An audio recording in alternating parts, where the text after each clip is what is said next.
California is paying students to be social justice advocates. I just wonder how this is legal. A new report from the Free Press shows that activist groups are using taxpayer dollars to pay high school kids $1,400 each to learn how to fight for racial and social justice. Now, it's one thing to put that in your school curriculum and decide we're going to teach that, but it's another thing to say we're going to pay them and they will be sort of little warriors for this cause.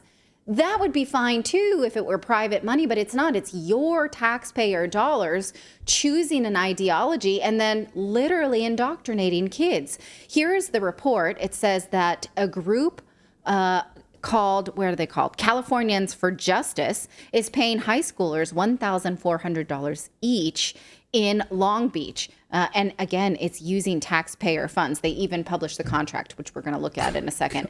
Now, here's the group that the Long Beach School District has hired to pay kids in order to be social justice warriors. They focus, they say, on youth of color, low-income youth, LGBTQ youth, foster youth, and immigrant youth, which is fine. But again, why do they have to pay students to learn about these causes? Shouldn't students have a free will choice to either participate or not? Here is the contract published by the Free Press. It shows that this organization is getting $860,200 for the whole academic year that we're in right now. That is on top of what students make. So the organization, this advocacy group, is making almost $1 million.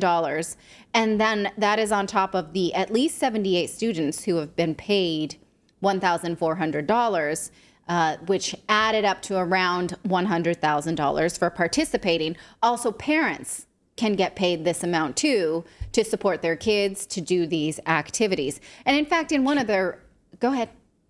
Well, I was going to say, you know how many months of a paper route I had to do to get that kind of money? $1,400. If only you knew that all you had to do was go out and talk about illegal immigrants and how it's great for your society and it's great for your neighborhood. Like, I know there's probably a lot of negativity around illegal immigration lately, but me at this, high school, I want to tell you about the benefits of all these illegal immigrants in your community. Like, you could have made $1,400. Right. Well, in fact, look at this young man who says that he's happy to be at this sort of rally for diversity because you get paid good. Watch. Oh my God. It's so fun. You get paid good. You can have a fun time, events, all of that. And it's just such a nice community. Everybody's just like together and bring the school together. Okay. Oh my God. Now, the group advocates for things that do not represent everyone. That guy looked Latin to me, but he would not benefit from what they advocate for, which is reparations for Black people. Take a look at that. Reparations in education are possible because it's Black History Month, or it was in February. They want reparations all around. They promote Trans Remembrance Day, which we discussed at length on that day. Again, most of the trans deaths in the United States were from domestic or sexual encounters. They were not targeted hate crimes. Celebrating this day as something that we can fight with tolerance is an outright lie. They promote a ceasefire in Gaza. And look, we do too, but I don't want to pay anyone to come around to that side. Also, the Jewish community, which is big in Southern California, was not very happy with using this for taxpayer dollars to support a school walkout in order to stop the genocide in Gaza. In fact, the Jewish teachers and parents did complain about this. It came up at a school board meeting, and the group said, in fact, 6 out of the 8 speakers all used the same language because, again, this is indoctrination. They're not being taught anything. They're being scripted. They all said that they'd been targeted by racist and xenophobic harassment for their support of the Palestinian human rights. Again, my take on this is they don't know anything. Well, they're literally just reading a pamphlet that they've been given. And making yourself the victim is no way to stand for Gaza.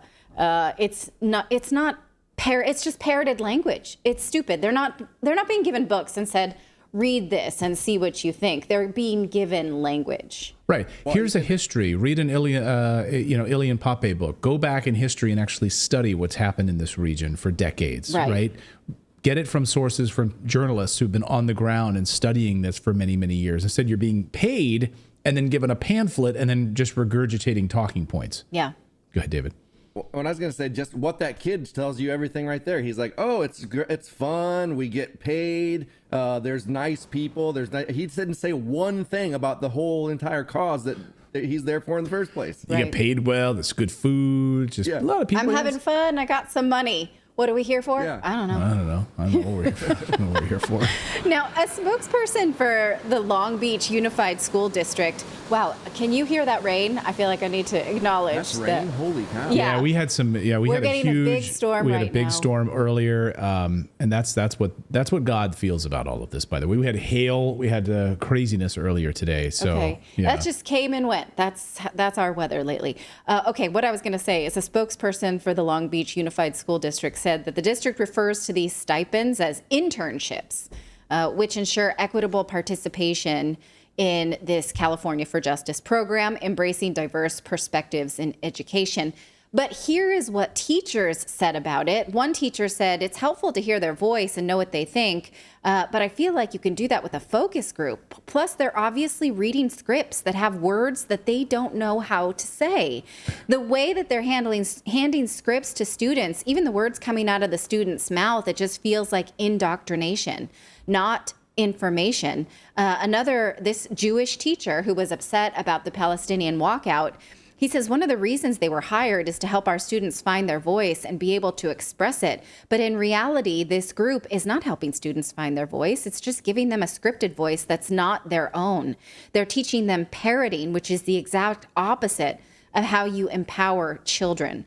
Now, the group says on their own website that they have done work in Fresno and Oakland and San Jose, in addition to Long Beach. The Free Press was only able to find their contract with Fresno, where they had been paid $150,000 for their work between 2020 and 2023, but no contracts were found for Oakland and San Jose. But we saw recently that the East Bay School District near Oakland in Hayward, where my parents are from, had paid a group called Woke Kindergarten to do something similar. So we know at least that the East Bay Unified School District, that the East Bay is opening taxpayer dollars for things like this. And I just want to point out that most research shows that when you pay kids to do something, they do it for less time, or if you give them incentive, like I give you a cookie or you're going to get this thing.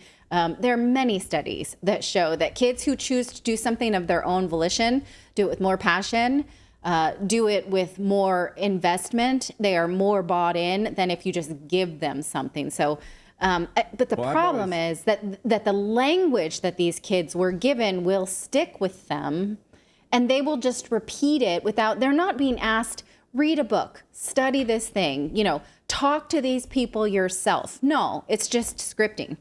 So let us know how you would feel about your taxpayer dollars going to this. Go ahead, David.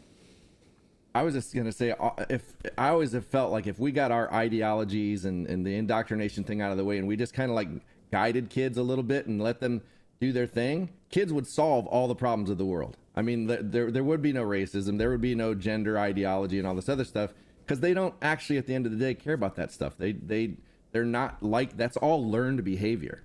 Yeah. So the more I think we can stay out of their way, the better off they are.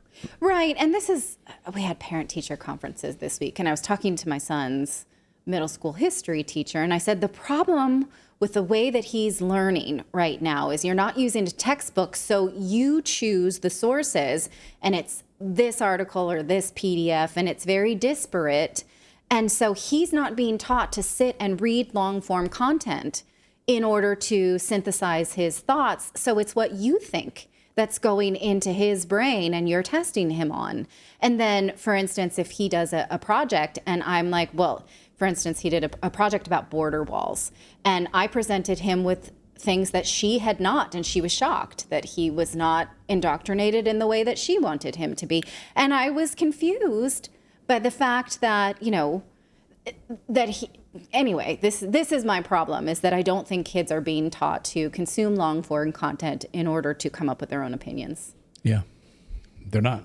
I mean, imagine if they were forced to read a few books on the subject. Right. I mean, obviously, it's a lot to ask for high school kids where they've got, what, 7 or 8 subjects. And she literally said, well, books have, one way or another of thinking. And I'm like, yes, but so are the topics that you're choosing. So are the sources of information you're getting from this one magazine article. Like if you're presenting a magazine article or an article from the BBC, where do you think that's coming from? Right. It's state-sponsored media. And it is, then it's incumbent on him to read other long-form content that he doesn't agree with. That's sort of part of my job. So I do it. I expect everyone to be able to do it if they're involved in research, not for your whole life, but if you're going to be doing research, right? And so I wonder. That's the problem with kids these days. I wonder if after you guys walk away from the PTA meeting, it's like Happy Gilmore, where I hate those guys. Yes, I hate it is like that. Yeah. They do hate us. Like, God, man. Yeah. Can you just get in line with us? There's those redacted people walking in here again. Yeah. I mean, for one of my teachers, my son's teacher, who literally told him that one political party was bad. And I was like, that's not your job. And then that walls don't work. And Clayton's like, oh, how come the Palestinians can't get out then? That's interesting. That Walls don't work. Really? Yeah. Have you been to Rafah? Have you been to the border crossing where no one crosses? The walls don't work, right? Have you seen the Great Wall of China, by the way? Anyway, that's neither here nor there. That's how we feel about things. That's why you've got to be on top of your children's learning. Make sure they're reading great books. Grab like J.J. Carroll's book on Invaded. Have your children read about the border invasion. Well, we're going to read that one first before we pass that down, darling. Well, yes, read the book first before you hand it over to your children to read. Yeah. Yes, that goes without saying. I really hope you enjoyed watching this video. YouTube thinks that you'll actually like this next video right here. It's personalized based on your own viewing habits. So if you watch the video, please leave a comment. Let us know what you think about it. And we will see you next time, everyone.